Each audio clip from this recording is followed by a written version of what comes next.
Hello, this is Father.Son.Galaxy. I am Kerwin, and this is Keith. Daredevil Season 2 premieres on Disney Plus Tuesday, March 24th. We're going to recap Season 1, so in case, you didn't see Season 1 and you don't have time, it's only a little over a week away. Don't worry about it. We'll go over it. We'll do a recap of Season 1. And if you've already seen it, let's discuss, all right? Let's get ready. So this is a spoiler review, everybody. Daredevil Season 1. Daredevil Born Again Season 1. We're going to talk about it. All right, Keith, are you ready? Yep. All right. Foggy Nelson, we got to start there. It was a big shocker in the first 10 minutes of the show. What happened to Foggy? He got capped by Poindexter. Okay. All right. Yeah, that was you. That's a shock, wasn't it? You wasn't expecting that. I don't think anybody was expecting it. It was not a not a great plan. Yeah. And at first, I thought it was just a trick. Like they couldn't have killed Foggy, but it looks like I don't know. I guess he's gone. Okay. All right. Bullseye. You talked about Bullseye, so that is Benjamin Leonard Poindexter. He was in it season 2 of Daredevil, a Netflix series? Former FBI agent. He has some psychological problems, and he actually worked for Wilson Fisk, but he was too much to handle. So, what can we say about Poindexter? He's a bit of a wild guy. He's a killer. Okay. All right, very good, Keith. Thank you. Anything else? He belongs in a mental institution or a prison. And in the comics, his real name is Lester. Lester? Yep. Okay, very good. All right, let's talk about Fisk, Mayor Fisk. He has this crackdown on vigilantes. So I like this. There's this scene in the first episode where it's Murdock and Fisk. They're sitting in a diner. And of course, the two of them know each other very well. Wilson is considering running for mayor. And he says to Murdock that if he does become mayor, he's going to crack down these vigilantes, right? He doesn't want any people running around in silly costumes, taking the law into their own hands, So he says it's hard to come to terms with a violent nature. And Murdock says, you know what? Hey, I'll stay in my lane if you stay in your lane. So they seem to come to an agreement that, vigilantism it's not going to happen. And they both walk away considering that, okay, well, vigilante is outlawed. They seem to be okay with it. What do you think? We'll see how long that lasts. Okay. All right, let's talk about Fisk's team. So go ahead. I'm sorry. Yeah, the wild part is that they both are kind of criminals. Fisk literally is a murderer, and then Matt Murdock tried to stop him. So it's kind of ironic for him to be telling Matt to lay off the criminal ways when he himself is a criminal. I get you. Yeah, I totally understand that. All right, so we had this conversation right before we started recording. We talked about how quickly it happened that Fisk became the mayor of New York City. So we have no idea who he ran against. There are no debates. You believe he ran independent. I'm not sure about that. But, why do you think he was elected mayor so quickly? I don't really know. I can't even tell you why people would vote for him following the end of Daredevil, because, by the end of the show, he was hated by pretty much all of New York. He was a notorious cop killer. He was on an FBI watch list for the corruption scandal he pulled. So he had, no good standing. So Kingpin were to come back, he should have been working out of the shadows, because obviously his name is a bit sullied. But he somehow got to, the most public office that he could, and he became mayor of New York. Yeah. Now, if we go back to the Netflix series, now Fisk was actually arrested at the end of the third season, correct? And he did some time apparently, or he did, I don't know if it happened in season 3 or in season 2, but he was arrested and he did do some time, but eventually he was arrested at the end of the first season too. Oh, I see. Okay, right. All right, right. Yeah. Yeah, so it's a stretch, you know. Um, but, you know, apparently the people of the city love him or like him, or maybe they thought he was the best candidate, the better candidate, although we don't know who the other candidates are. Um, but it's very interesting, like you said, he was the kingpin, and he ran a criminal organization, and apparently he's trying to, come clean and live a clean life, and um, we'll see how that works out. We don't know. So he has a team. Of course, the mayor, he cannot run the city all by himself. So he has a couple of people that work with him, close knit with the mayor, Sheila Rivera.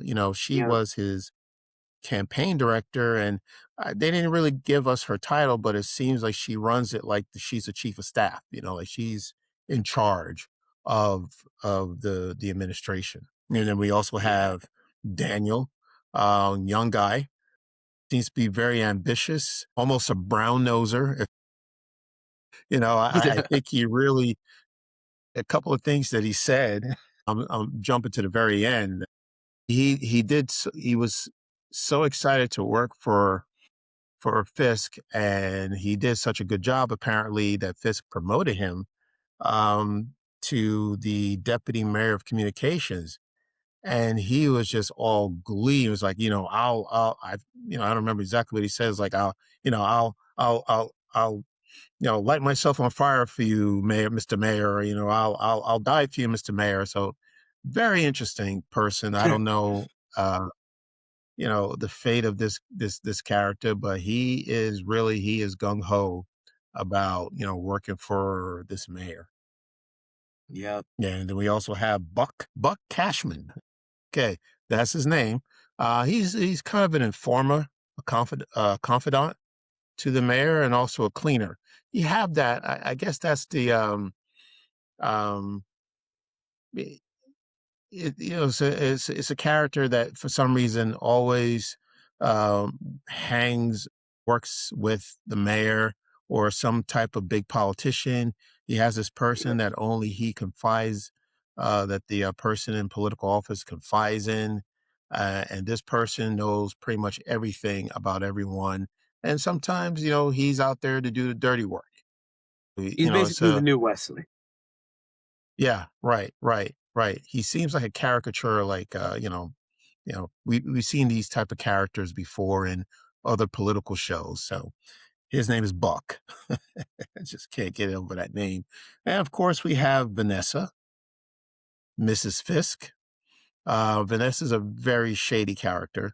Um, you get the impression that at some point she is going to want to take over his criminal organization. And what I mean by that is like really just be the one that everyone could look up to. Like at some point, I could see her trying to take out Kingpin at some point and having her be the head of this crime organization. I I know love you're looking, that. thinking that she may not go that far, but I don't know. I'm not sure. She seems very ambitious as well. Yeah. So basically, Fisk decided to surround himself with a bunch of yes men. And the only person that ever tells him not to do something stupid is Sheila. And he usually doesn't listen to her. Like, Well, that's true. there's this one scene in episode 2 where Fisk just gets out the car and then tells the construction workers to fill a pothole. But, yeah, there's like red tape and like laws and other stuff that they got to do before they can just start doing construction. And that was framed as like a good thing, but it makes him look really dumb that he thought that would actually work. And it does, so don't know what that says about New York and Marvel. All right. Okay. And then, well, speaking of, he doesn't have everybody who is a yes man, yes sir type of person. He does have a New York City police commissioner. And this police commissioner, they weren't quite clear if this commissioner was appointed by Fisk or if he maybe came over from the previous administration. But this is Commissioner Gallo. Gallo does not like Fisk. which is interesting because this is his boss. Well, not to say that, some people don't like the people who they work for, but I mean, he laid it out on the line. There was a scene at they were at a funeral, a burial, and Fisk. Well, this is because we'll talk about that shortly. A fallen police officer, the commissioner attended this funeral service, the burial, and then Fisk shows up at the last minute. And as exposition goes, this is for people who didn't see the first 3 seasons of Daredevil. This commissioner just tells you all about what you need to know about Fisk. He's a kingpin. He's a criminal. He runs a crime organization. He's a killer, everything. And Yeah. he has, he doesn't have any faith in him running this city.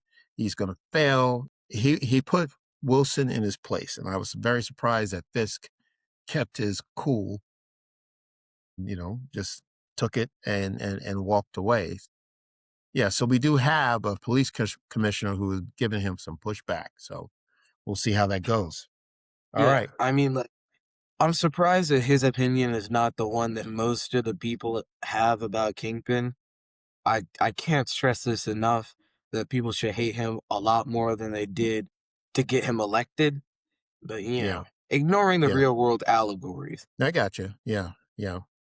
Um, let's talk about, well, like I said, his platform, or what he ran on his campaign, is getting rid of vigilantes. And speaking of vigilantes, Daredevil's not the only one. Let's talk about Hector Ayala, White Tiger. All right. So this is Hector was accused of killing a police officer. We see that scene, second episode, where there's a fight going on the platform. These two men are going after a third person. No one is showing their ID. We don't know who they are. Hector, thinking he's doing a good thing, trying to help this person, gets involved, and there's a scuffle. And one of the guys that he is actually,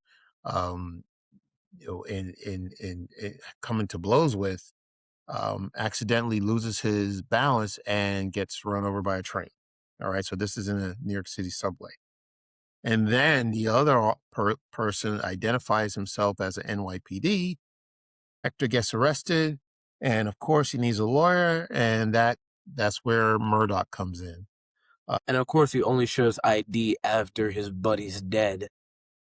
Yeah, I mean, that was pretty interesting. Yes, like I said, he did neither one of them identified themselves until after the incident with the police officer losing his life. Yeah. Um, And it's like, yep, I know he's supposed to be a dirty cop, but he's not supposed to be stupid.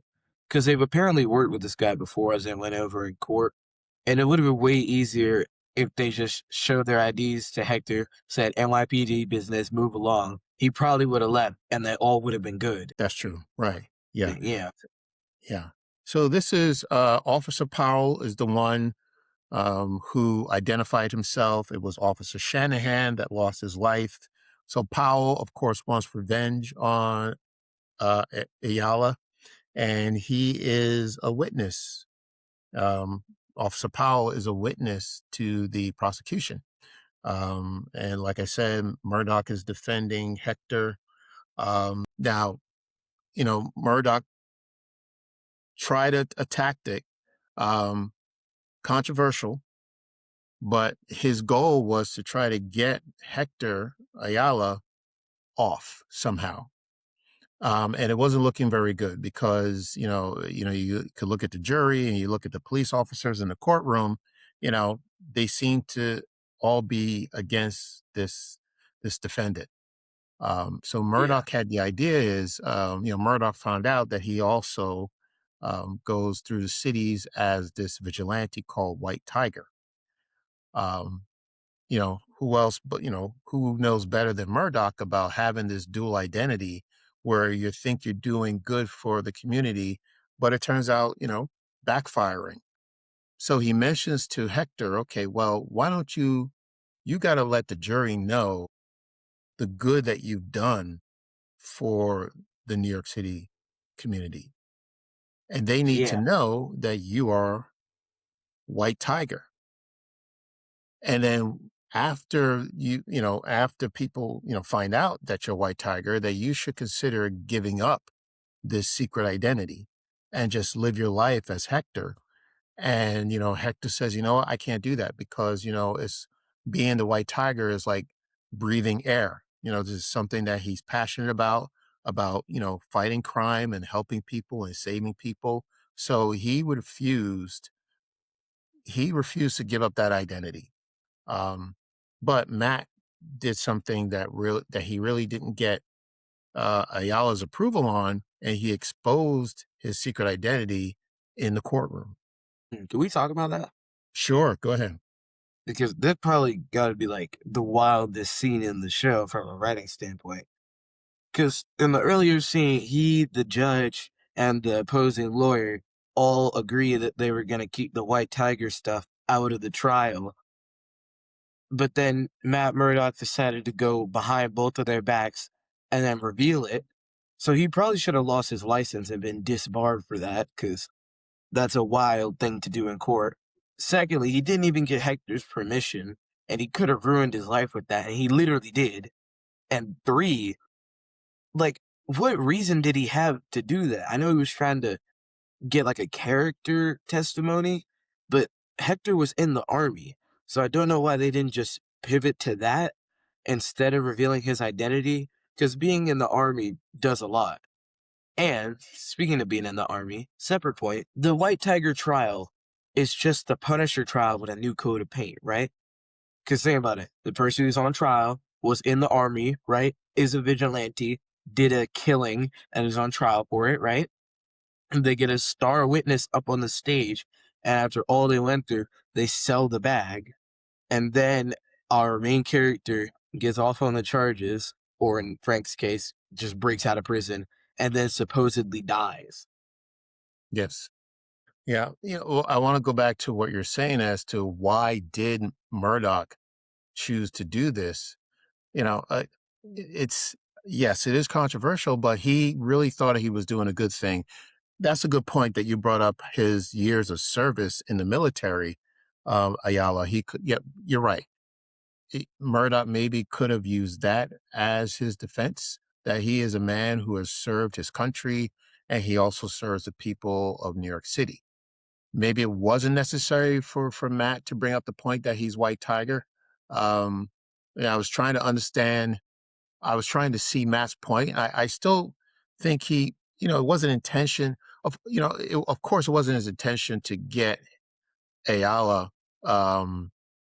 harmed or, be in any kind of danger by exposing his secret identity. I really believe that he thought if they know how much he has done as the White Tiger, saving people, helping people, that the jury will understand, well, this is not a man who is malicious, or who intentionally, you know, took the life of a police officer. So, Well, yeah, of course, but it's like he overstepped. you Because know, that wasn't, as Hector called him out for, that wasn't his secret to share. And he got him killed. So his reputation should be in the gutter right now. In fact, I don't know why he doesn't get more like pushback from Hector's niece for essentially being the one that got him killed. Because if he didn't release his identity in court, Hector would have been in jail, in which case he would have been safer than being out on the streets, or he would have gotten off on the charges and his identity would have been kept a secret and he wouldn't have died. yeah. Well, think about this. Let me ask you this. Do you think it would have mattered? Like, even if people knew he was White Tiger. So what happens? Let's get to the point of where this story ends. Ayala is found not guilty. And like I said, he wanted to continue to be White Tiger because he wanted to serve the city, wanted to help the people. So he puts on his mask, the entire costume, and he's walking the streets, and he's with confidence because he knows that, what he's doing the right thing. He's helping people, and he's walking down the street, and he's confident, and he is just like music is in his head. I don't know. He's got a theme song, like he's walking down the street, and all of a sudden, someone comes up and pops him, and he is gone. Yeah, Right? and it's like Yeah. I if he's a vigilante, like, you don't see Daredevil taking a regular walk down the street, right? Like, he's either running on buildings or he's crossing through alleys.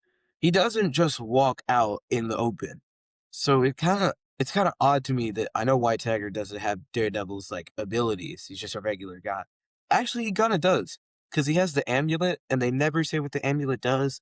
But in the comics, it gives like super strength and stuff. I would assume that gives him some form of agility, considering he's named after a tiger. So he should be like scaling buildings or something, or running on rooftops instead of just walking on the street like a normal person. But So here's the point I'm trying to make. Would it have mattered if he was walking down the street as White Tiger or as Ayala?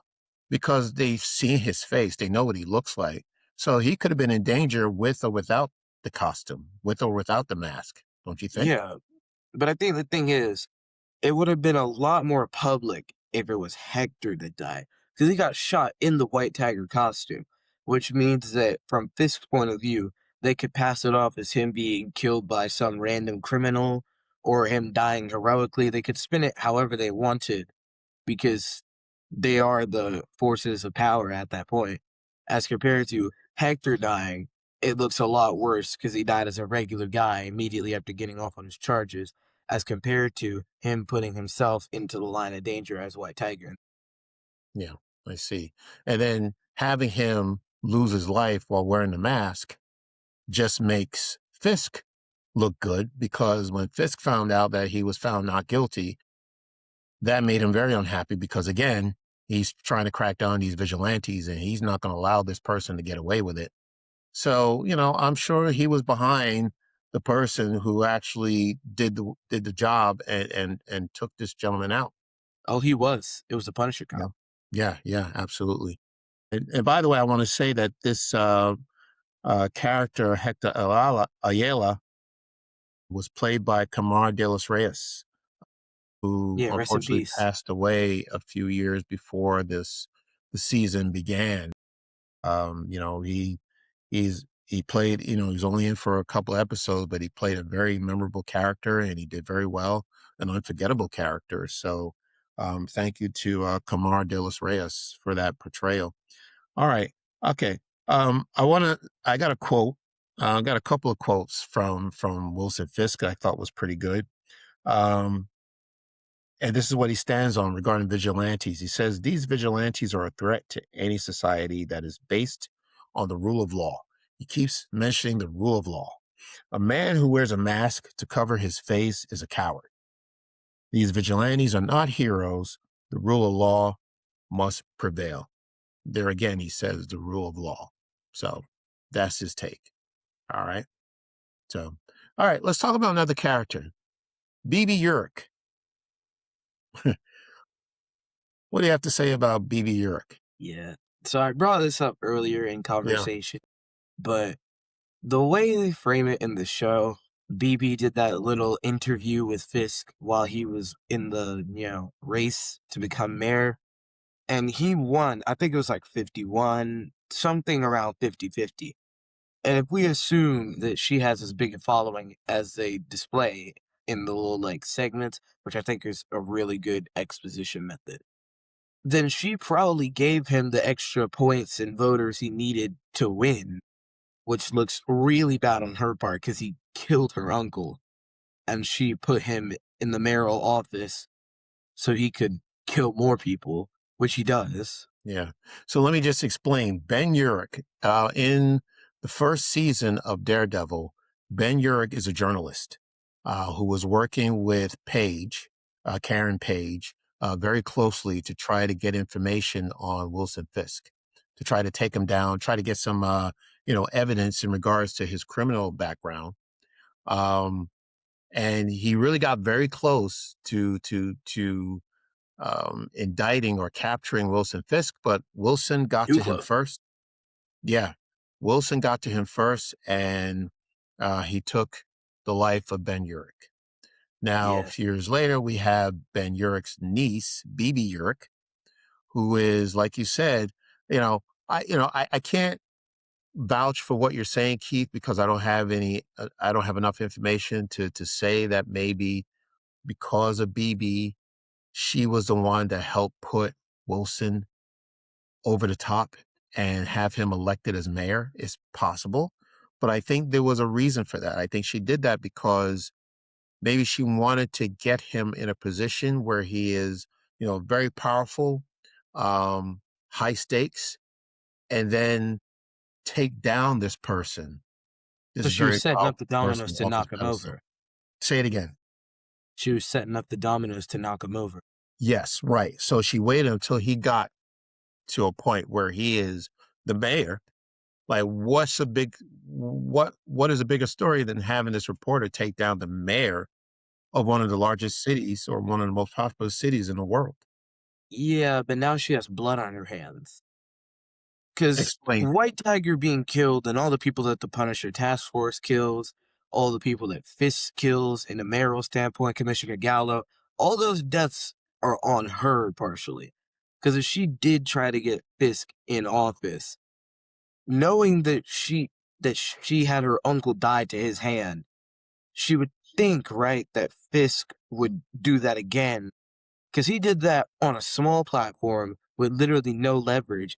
So if he's on top of the world, imagine what he would do then. Mhm. I don't know. I think you're giving her too much credit for what's happening in the city. To me, she is just one journalist. And, although she has a name because of who her uncle was, and she's a blogger, she's out, she's interviewing the people of the city, and she's like at the pulse. She's got the pulse of what the people are thinking, what they're looking for in this mayor, whether they think he's going to be successful or if he's going to fail. Um, but she also had her own agenda because she is aware that it was Wilson Fisk was the one that took out her uncle. And I think she might have had a plan as to how she was going to take him down. And that was going to start with the commissioner, which we'll talk Who's Daniel? about a little bit later because that happens in the later episodes. But let's put a pin in that. So that's Yeah, BB. So we'll talk about BB again. Do you want anything else you want to say about I mean, Urich? she only starts actually making like moves in episode 8. She does release the union busting article, but she released it under her name, which puts her in the same danger that her uncle was in, and he died because of Kingpin. So, like, she says she has a pen name. I don't know why she didn't use it there, so that she looks like she's supporting Fisk, and then she can backstab him. Yeah. I actually was a little afraid for her when she walked into his office and started asking questions. When she talked to I yeah, when she talked to Daniel, who works with the mayor, and I guess the two of them went to college together or they know each other somehow. And he was yeah, yeah. And then you know how Fisk had that little rage, and then he pulled Daniel aside. Daniel told him that it was BB and that he made a slip. So he knows that she wrote that article, which is really embarrassing because that puts her in the line of fire. When if she just used the pen name, she would have been fine. But Yeah, but okay, we're going back to that part where she actually got to interview Fisk face to face, in his office and ask him a few questions. I think Fisk had when he found out that she was related to Urich, I think he had some kind of soft spot for her because he actually called on her again. So I don't think he had the impression that, she was going to maybe take revenge for what happened to her uncle, but something about her, Fisk was curious about her, I guess, so, and he gave her the scoop, as the things that were happening. And when he wanted an interview, he was the first person that she called. He was the first person. She was the first person. BB was the first person that the mayor would call. Um, yeah, but I was kind of concerned for her that she was asking too many questions and she was being a little pushy at the beginning. But again, we're gonna get back to talking about BB. I want to move on and talk about uh, Vanessa and Wilson going to couples therapy. my goodness, Yeah, this and is probably one of the wildest things yeah, I've this is ever very seen. interesting. And the person that they're going to see, the therapist, her name is Dr. Heather Glenn, who just so happens to be the girlfriend or someone that Matt Murdock is actually seeing. So here the two of them have Yeah, this for a connection. Daredevil Both, review, we spent a lot of time not talking about Matt Murdock. yeah, yeah. So now he's got this woman who's his girlfriend who has a connection with Matt Murdock, and she also has a connection with Wilson Fisk, and she really seems to be not knowing what's going on or refuse to understand what's happening, even though Matt is trying to tell her that, this is a very dangerous person. Like, why would you want to even, you know, be the one to provide therapy to this couple? This couple is dangerous. But, it's, I don't know.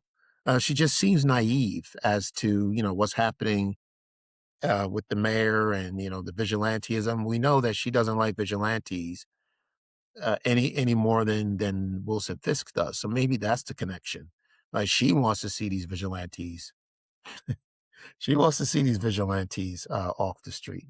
I don't know. What do Yeah. you think? Here's the thing, right? I think the couples therapy scenes are fundamentally flawed because they just shouldn't be happening. Like between seasons 1 and 3, Fisk and Vanessa were split up because, Fisk was on the run. So Vanessa went into hiding and then she returns in season 3. But she didn't leave or cheat on him then.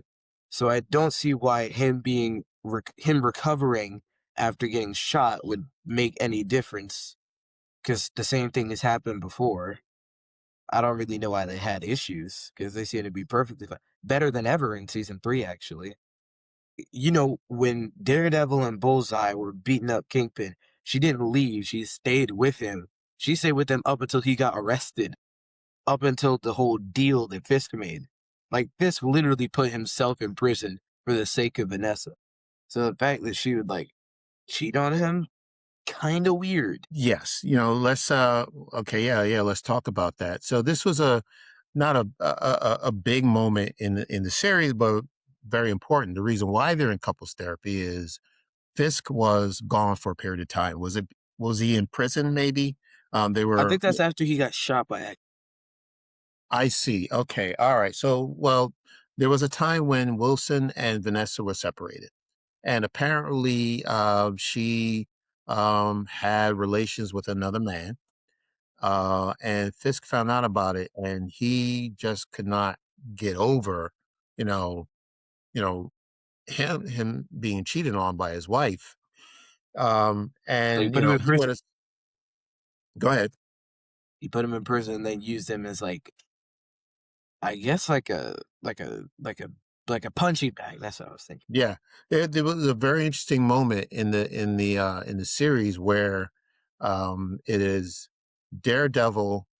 Um, was it Muse that he was fighting? Like there was a intercut between Wilson and Adam, this person, this person that had this relationship with Vanessa versus um Devil, and he was in a fight with someone.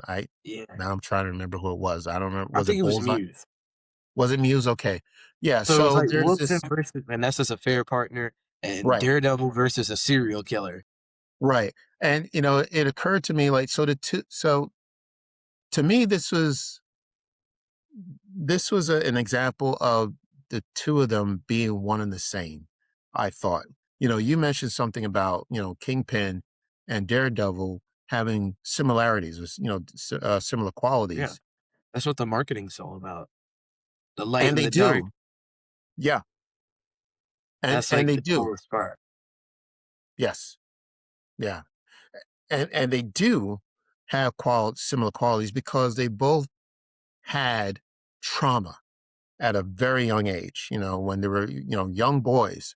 So this trauma that they have carried all these years is still there. And it was just interesting to see that the two of them are battling their opponent at the same time. And you see the scenes are being intercut as Kingpin and Adam, it's Muse and Daredevil, and they're both just beating out their trauma. Their trauma is there, and the violence that they're putting on their opponent all has to do with what happened to them when they were, very, very young, which was a sad thing to see. Yeah. Yeah. But we did get a pretty cool fight scene out of it. Yes. I think Yeah. that was great. You love to see Daredevil throwing hands. Yeah. And this one, unlike the Bullseye one, you could actually see most of it because it wasn't like covered in CGI smoke. True. Yeah, that's true. Yeah, yeah. I must say, I love the choreography. I think they're shot very well, and they're very carefully choreographed. So yeah, I like it. You can't take your eyes off of it when they're battling. Whoever Matt is battling, it's really good. So I want to go back and talk about this anti-vigilante task force. So we get to a point now where Kingpin is really, or Wilson Fisk is really at his neck with these vigilantes, like he's had it.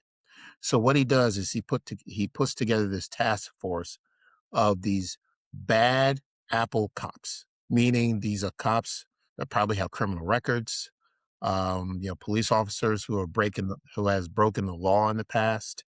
Um, he has somehow gathered all these police officers together and created this task force to go out and knock some heads in, find these vigilantes and get them off our streets. Um, so while that is happening, going to talk about BB again, she is looking to expose the corruption in the mayor's administration. And there's a conversation that she has with the police commissioner about maybe talking to the police commissioner and see how much information he has about these corrupt officers. And, this would give her some material um, to use against Wilson. Like, okay, well, why do you have these bad cops on the streets, terrorizing people? So that was one way. Um, then we have this serial killer, another one on the loose named Muse, right? This is very dark. He is going out there and taking the lives of people and using their blood as part of his artwork. Which is kind of cool. And the problem is, Muse is a bum. Like, the only thing I could tell you about his character is that he used to do Taekwondo because they focus on it a lot.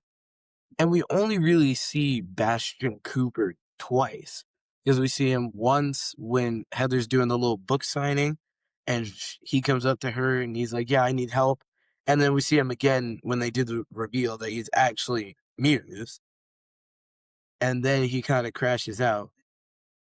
But like the problem is they did all that and he's not even that cool. He gets beaten in one fight, two fights really, because he fights Daredevil once and then he fights Daredevil and what's her name? Heather. I don't think Bastian Cooper is even his real name in the comics. So what they could do, and this is a great idea that I've just come up with, what if they pass the Muse mantle along, right? And they have somebody else be inspired by him and then have him, take the gear of Muse and continue his Mm-hmm. work. And then he could be like an actual villain with actual development.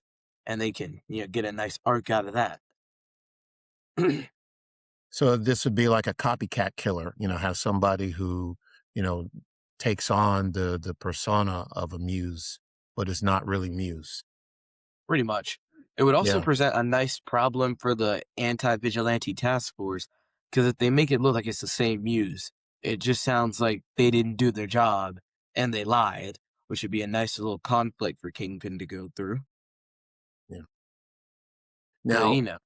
instead, he fights Heather, and then Daredevil shows up, saves her, she puts some bullets in him, and then has the nerve to take credit for it, even though she wouldn't have got the chance to put Muse in the dirt if Daredevil didn't, give her the opportunity. Well, yeah, here we go again. Dr. Heather Graham, the same therapist for the Kingpin and his wife, is also a therapist for a serial killer. Like, She's Where is not she? How good is at she picking picking her her clients? clients.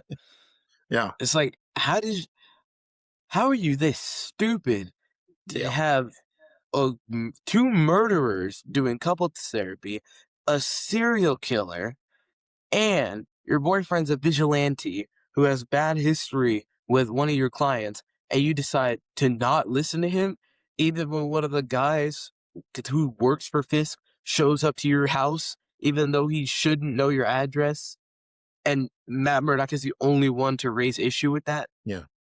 Yeah, she doesn't have good judgment, and I don't know. It seems unlikely, a woman, with who's a doctor, is she's not a dumb person, she's very smart, and she makes a good living. You Yeah, think she's she'd better be than a this, better I judge of think. character. Yeah, yeah, yeah. I don't know.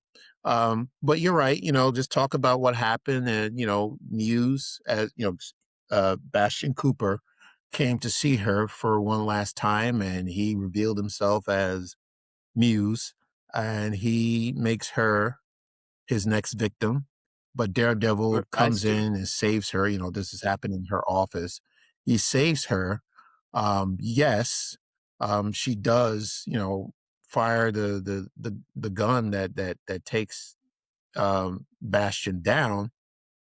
But the story, how it's spun by Kingpin, is he doesn't want a vigilante taking credit for anything. So what he does is he tells a story to his task force. Okay, well, there was nobody here except Muse and the task force. So you guys should be the one to take the credit because Daredevil was not there. There was no other vigilante. You were the ones that saved this woman. So that's what he did. And that's what he ran to the press to tell them exactly what happened, that it was his task force was the one that took down this criminal. And cool points for the task force, right? They're doing what they're supposed to be doing. They're doing their job. And that gives him the fuel to keep going, eh, to contain and run this task force. So, and then this all leads up to this black tie ball. Before I get to that, is there anything else you wanted to talk about regarding Dr. Graham? like, how is it not suspicious to you that the Anti-Vigilante Task Force of the murderer that you give couples therapy to takes credit for somebody that you stopped, and you just don't have any questions, you don't want to talk about that, and then you join forces with him? It's Right. like Kingpin and Vanessa are in a better place than Matt and Heather relationship-wise by the end of the season. Yeah. I, honestly, I think it just comes down to Heather Graham. Is that Heather? Is that her name? Just want to make sure I say Glenn, Dr. Graham, Dr. Glenn, Heather Glenn, sorry. Dr. Glenn and the Kingpin believe the same thing about vigilantes, that they should not be on the streets. They should be taken off the streets. They should be criminalized, because arrested. they're both Yeah. drunk. So I think that's the only reason why she is so complicit with the mayor. I agree. Okay. And Okay. All right. So we get to this black tie dinner.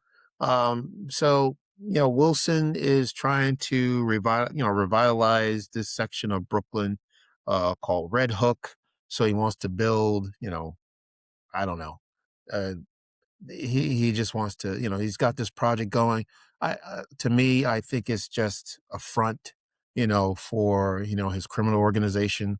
I don't really think that this project is really going to happen. However, so he puts a black tie gala together to raise money for this project. Poindexter shows up again. Poindexter, remember him? He was actually the man who took the life of Foggy Nelson at the beginning of the first episode. So now he's back and he's looking to take down the Kingpin. So he comes into the ballroom with a rifle.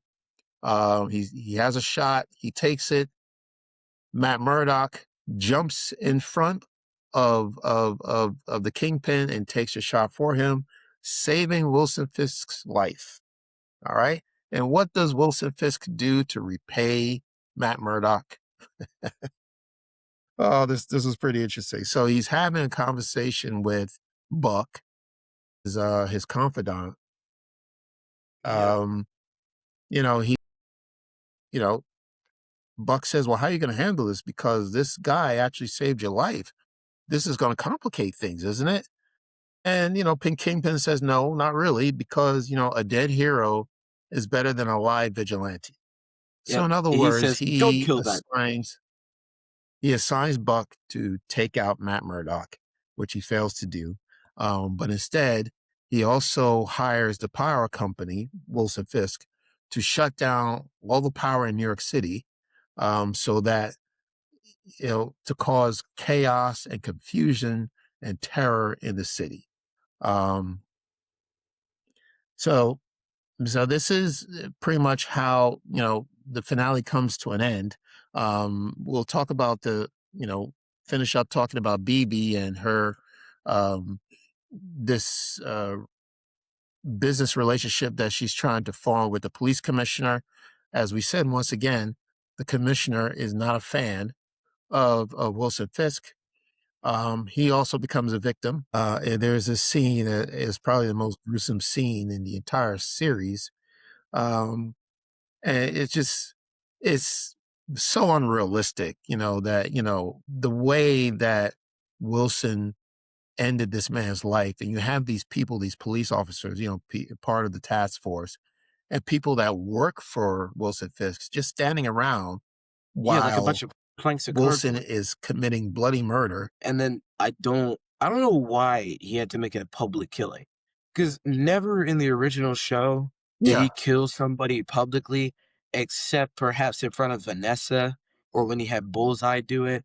Like with Ben Urich, he showed up to his apartment when in the middle of the night when nobody else was around to get rid of him. When he killed that Yeah. gangster Yeah. It guy, just, he did it in a dinner in a closed room where nobody else was. So I don't know why he had his 50 task force people stand around and nobody reacted to that except for Sheila. yeah, it was so unrealistic. They're just standing around watching this public execution, and there was, no emotion. No one screamed out and ran out of the room like I would have done if I was there. I wouldn't have been near what was going on. But it just seemed very unusual that, every person in the room was just stoic and just, oh, okay, well, Wilson, that's what Wilson does. So, that's how things go.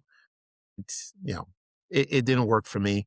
Uh, but like I said, it was, the gruesomeness, I guess, is, what makes it memorable, but Yeah, but it unrealistic. was overkill. Commissioner Gallo is, yeah, Commissioner Gallo is gone. And now the mayor is, he's just taken it way too far. So now he talks about putting together a street initiative, and he has declared that all vigilantism is illegal and New York is now under martial law. Now, okay, I needed to look up exactly what martial law is, right? So I looked it up, and martial law is the temporary substitution of military authority for civilian rule, typically declared during extreme emergencies like war, rebellion, or natural disasters. It allows military forces to enforce laws, impose curfews, restrict travel, and potentially suspend civil liberties, such as habeas corpus. It is generally used when civilian government has completely ceased to function. Is that where New York is at the moment? It seems No. like that's the city is not under martial. It does not need to be under martial law. Yeah, like a couple of vigilantes is not doing the kind of damage that's required for you to put the whole thing under martial law. Like, how is nobody drawing objection to this violation of their rights? Yeah, yeah. It doesn't make any sense to me. I think it's overkill. It's very unnecessary, completely unnecessary. And then, by the way, so in the United States, martial law can only be declared by a state governor or the president. Now, he is neither one, so I don't know where he's going to get the authority to actually shut down the city and declare a martial law. Unless Yeah, in season 2 they plan to bring in a character of the governor. It, like, is this governor going to work with Wilson Fisk, or is he going to be against, or are they going to be knocking heads? I don't know. 'cause it's like I. Kingpin. I don't even know what's going on. I think they went too far with making Kingpin the literal Kingpin of New York. Because they could have just kept it to him having an iron rule and not the martial law thing. It's like they just like picked something that sounded official, but they didn't research who has the authority on it or what it means. Yeah. There's a little delay there. I wasn't sure whether you were continuing to talking continue to talk or not. All right, yeah, but what I wanted to say, I think I saw a comment where someone mentioned, isn't what Fisk doing, having this public execution, an example of vigilantism? Absolutely, it is. Yeah. So here's this man. It's double speak. So you want to crack down on vigilantism, but you're doing exactly what you said you don't want happening in your city. That's an excellent Yeah, point. Yeah, it's embarrassing. yeah, yeah. It's well, yeah. You know what I find more embarrassing are the people who are still loyal to this mayor. Like Sheila and Daniel.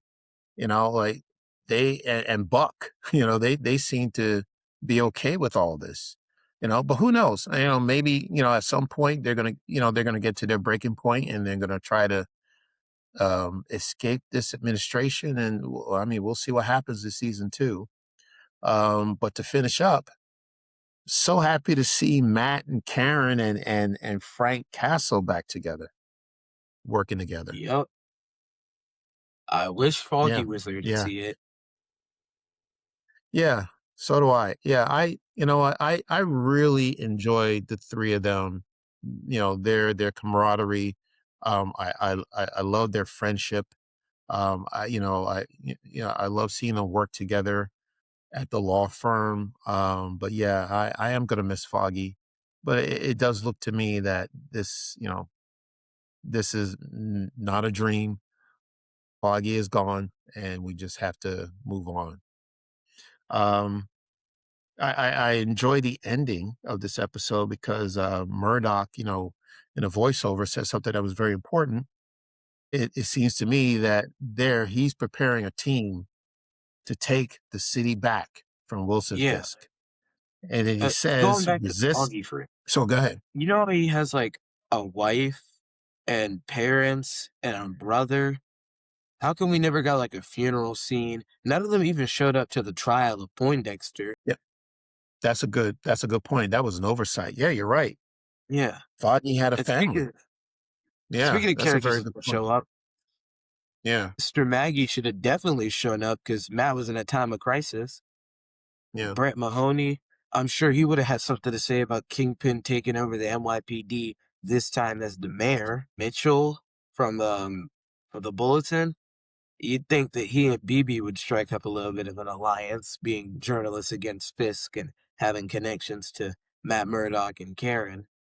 So, what happened to all these characters from the original show? Because they only carried over like Matt, Kingpin, and Frank and Karen, and then they kill Foggy. Bullseye shows up like twice, yeah. And speaking of Bullseye, he's still alive. He's still out there, so he may come back for season 2. What more and can Matt he tried to do? kill I Bullseye. really think he's yeah, Like he literally pushed him off a building. He landed on his face, and he still survived, which makes no sense. Like they should have him like about to push him off, and then he stops because Daredevil literally can't kill people. It's not in his nature. right. Yeah. Yeah, I don't know. What he's a superhuman, like he's a machine. I don't know, what the end game for him is, like he tried and failed to take out Kingpin and he couldn't take out Matt Murdock. So what is he going to do next? We don't know. But I wanted to finish up by saying what Murdock said in a narration. He says, resist, rebel, rebuild. We are the city without fear. So I think that's exciting to look forward to exactly what he and his team has planned to take the city back from the Kingpin for season 2. All right. So anything else we want to talk about? Did we miss anything? Oh, I do want you to, real quick, if you can, you were mentioning something that happened behind the scenes while they were filming season 1, that they started off with a crew, and then in the middle they decided to make a turnaround and they brought in a new crew. Can you talk about that? Yeah, so they started off with a different team, and those showrunners were gonna like make this entirely new. It seems like a really odd choice to make an entirely removed from the original show and then keep the same actors and actresses when you could just recast all of them. That I don't know. So what they were gonna do is completely remove it from the original 3 seasons and Defenders. They were gonna kill Foggy, get rid of Karen, and it was mostly just gonna be Matt Murdock. He wasn't even gonna get the suit. And then he was gonna get the suit late, I mean. And then when they realized how terrible of an idea that was, they got rid of the old showrunners, they got new ones, and they reshot episodes 1, 8, and 9 entirely, and they had to Frankenstein the rest of the footage together to make a cohesive story, which is why it's a little Gotcha. disconnected at times. Yeah. Um, yeah, well, yeah, you're right. It seemed like, yes, they did decide that they were going to maybe remove most of the characters from the first 3 seasons, which is why maybe they got rid of Foggy. And Karen was gone for pretty much all of the season until the last episode. But I think they're on the right track now. So they got the team back together. They're going to add on Jessica Jones. She's going to be coming, and we don't know who else. So we'll find Luke out. Cage, hopefully. Oh, I would love it. Luke Cage, yeah, that would be fantastic. But March 24th is not that far away, so that is the premiere. The night that we're going to see the first episode, is it one episode or 2 episodes are dropping I think at it's one two. time? I don't know. 2 episodes, 2 episodes on March 24th on Disney Plus. We're looking forward to it, and we will cover all the episodes. Okay, so. Anything else, Keith, before we sign off? Thank you very much, everyone, for listening to our spoiler review recap of season 1 to get you prepared. Hopefully, we got you hyped for season 2. Keith, where can people find us? You can find us wherever you get your podcasts. Socials are Facebook, Twitter, and Instagram at Father.Son.Galaxy. Our website is Father.Son.Galaxy.com. Please check out our merch store, Father.Son.Galaxy.myspreadshop.com, and our Patreon page, patreon.com/Father.Son.Galaxy. All right. Thank you, everyone. That is it for right now, and we'll be back in a couple of weeks to talk about Daredevil Born Again Season 2. Until next time, take care, and we will see you again.